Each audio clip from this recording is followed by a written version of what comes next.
Dear aspirants, welcome to my channel. This is an 5 for basic surveying C25 scheme.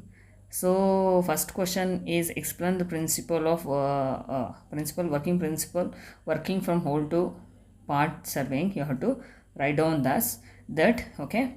Work from whole to part, it means you have to start surveying from the board and general frameworks and progressive work towards the detail of the measurements and observation. In that first point is initially you have to control the points, okay, control points. In that main beginning of surveying we have to establish the controlling point, that we call it as a reference point over a large area, and we have to well define accurately to measure the point from the measurement with reference. There you can find out. So next will be an main survey lines.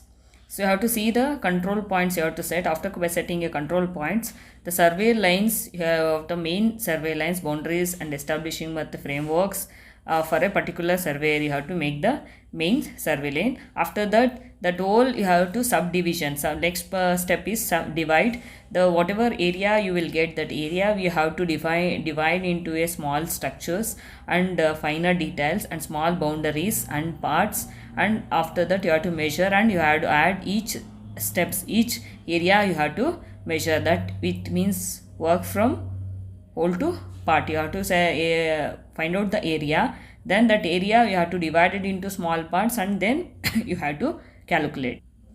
Next question, list the component of prismatic compass. They'll tell you the main components. We have in the prismatic compass, magnetic needle is there. That magnetic needle, how it looks, freely rotated needle towards the earth, magnetic north direction it will show. Next, compass box will be there. It casting, it is holding a magnetic needle. Other component like a metal and plastic, it made up of metal and plastic. Next, it having a graduated circles. It graduated circle which is having a 360 degree to measure the angle of the bearing. And also it is having a prism. It is a small prism. We have to see the compass scale and whatever sightening point mechanism which helps to read the survey, which helps to read the bearing of accurately without tilting any reading. You can see that. And sight vane will be there. Based on this sight vane you can adjust the object to sight accurately and taking the bearings. And one more, we have locking screw. With help of the locking screw, which is used to lock the needle place, it will not move while taking the readings. So you have to use the locking. And last one, we call it as an index line. It is a line of the compass box direction and a magnetic needle aligned with a leading needle reading of an angle that you can find out. Next, explain the direct ranging using a line ranger with a neat sketch. You have to do that question. This is the diagram for the ranging of a surveying line ranger. We have to keep the station A and station B, and middle the length of the chain, it is rod 1, rod 2, rod 3 and rod 4. This is the chain length and this is chain length. This is we call it as a direct ranging of the survey line. This is the sketch for the direct ranging of survey line. And now we'll explain the points. According to above diagram, the point A is a starting point of the line ranger setup. Point B is an intermediate mark with the line rangers, and point C will be an end point of the survey line. Here the survey used for line ranger for point A and point B, C aligned in a straight line. So the instrument and intermediate points can be placed with a accuracy to along with the line. So before knowing that what is a direct ranging, it is used for line rangers to set the survey line between a 2 points direct ranging at the intermediate points along with the lines. It is useful for establishing straight line or extend the existing line for any another one point to another, especially for the where intermediate points in obstacle mark preciously. So this is direct ranging. We need to find out the point in a straight line to get an accurate reading. So here the first steps they are going to do to set up. First point is set up the line ranger.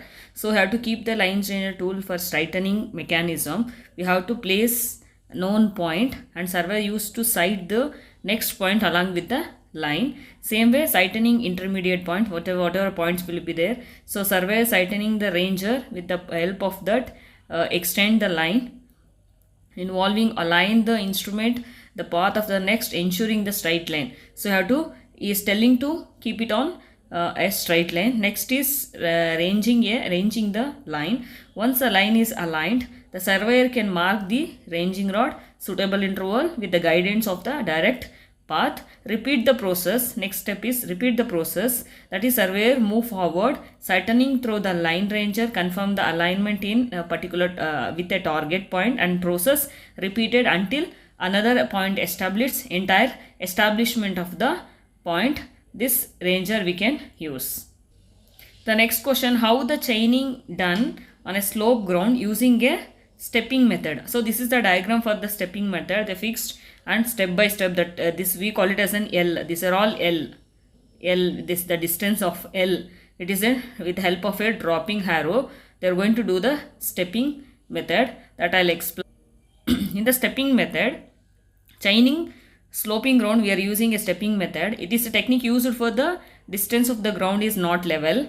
Okay, that time we can use the change elevation of a step by techniques, where the surveyor walk step rather than the measure the straight line in the slope. Actually we are measuring with the help of stepping, so straight line, but here we are using a stepping method.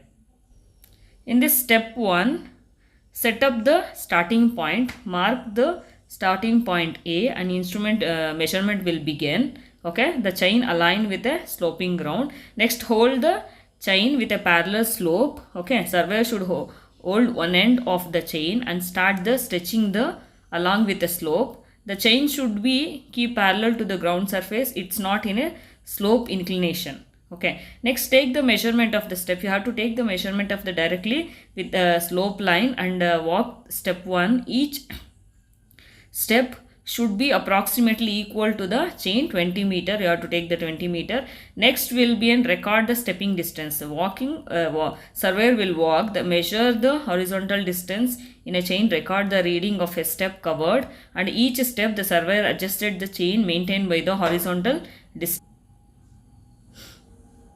Next, what you are going to do, compensated elevation changes. Keep the aspect of stepping method. Ignore the vertical distance of the slope